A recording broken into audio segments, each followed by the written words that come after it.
যাই আসে না, তারা জানে রাস্তায় থেকে কি করে চিৎকার করে আর কি করে লড়াইটা করতে হয়।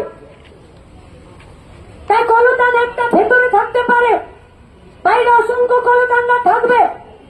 কাদের কাছে মাথা নামাচ্ছেন?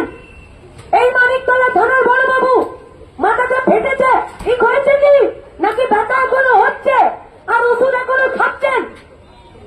14 তারিখ ছিলেন তো আশিকরের ভেতরে, উল্টো দিকে তো ছিলাম আমরা। ভিডিও ফুটেজ আপনাদের কাছেও আছে, আমাদের কাছেও আছে। বাংলা ভেতরে আপনারা ঢুকে থাকলেন বাথরুমের ভেতরে, আর বাইরে আমাদেরকে লালবাজারে ডাকলেন।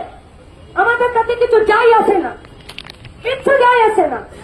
আর রাজ্যের পুলিশ মন্ত্রীর কাছে আর তাদের চালাচমুন্নদের কাছে আমরা এটা শিখিনি যে পুলিশের কাছে গিয়ে আর তার টেবিল থেকে তার গলা ধরে তাকে দুচড় দিয়ে তার মুখে চুলকানি লেপে দেবার মতো শিক্ষা, দক্ষতা, ভদ্রতা, কালচার আমাদের নয়। গোটা সমাজটাকে ফিরে গড়ার জন্য এসেছি, আপনারা নষ্ট করে দিয়েছেন। আপনাদের কাছে এফআইআর করতে এলে আপনারা এফআইআর নেন না।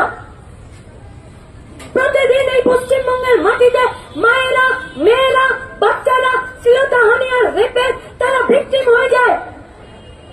ভিকটিম হয়ে যাবার পরে আপনাদের কাছে আসতে গেলে তাদের বুক কেঁপে যায়। কেন ভয় পাবে আপনাদেরকে সাধারণ মানুষরা, ভিকটিমরা? কেন জানেন? কারণ যখন অপরাধীরা এখানে ঢোকে তখন আপনারা তাদের চারপাশে চা নিয়ে ঘুরে বেড়ান আর স্যালুট করেন। কেউ কেউ তো নিজের চেয়ার ছেড়ে দেন। আপনারা গোটা রাজ্যে কি চাইছেন?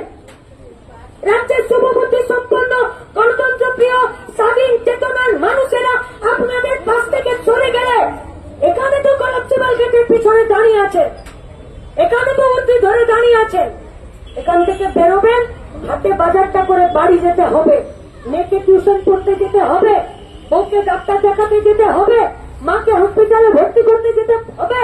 এই সিভিক সোসাইটিকে বাঁচাতে পারছেন তো? পারছেন বাঁচাতে? আপনাদের বিবেক জাগ্রত করার তাই আমাদের নয়। আপনারা আমাদের কথায় হাসলেন, আমাদের কথায় কাঁদলেন, আমাদের কচু পোড়া, কিচ্ছু যায় আসে না আমাদের। কিন্তু আজকে যখন ভাঙছিল, কোথায় ছিলেন আপনারা? কোথায় ছিলেন? কেন দৌড়ে দৌড়ে ঢুকছিলেন আজকের ভেতরে? আজকে যেভাবে কলতানকে ধরলেন, সেদিনকে চিরঞ্জিতকে ধরলেন, যখন আমাদেরকে ডেকে পাঠান তখন পেটান।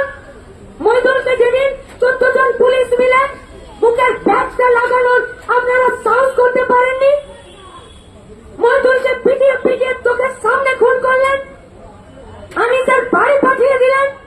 লোকের ট্যাক্সের টাকায় আপনাদের গাড়িতে পেট্রোল ভরে আর রাত্রে 11টা 11:30 ছেলেটাকে ছাদ থেকে ঠেলে ফেলে খুন করে দিয়ে আর গাড়ি নিয়ে বেরিয়ে চলে গেলেন।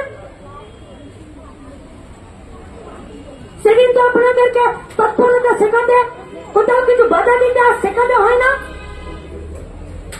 আর যখন আশিকর ভাঙল তখন আপনারা ভেতরে ঢুকলেন। হ্যাঁ, আমরা জানি आर्चिकर का घटना अंदर का मामला था और अंदर का मामला आराम का होता है। और अभी तो पश्चिम बंगाल में देखा जाता है कि पुलिस का आराम का मामला अभी हराम का मामला हो गया है। কি করতে চাইছেন আপনারা? কি চাইছেন? কি ভাবছেন?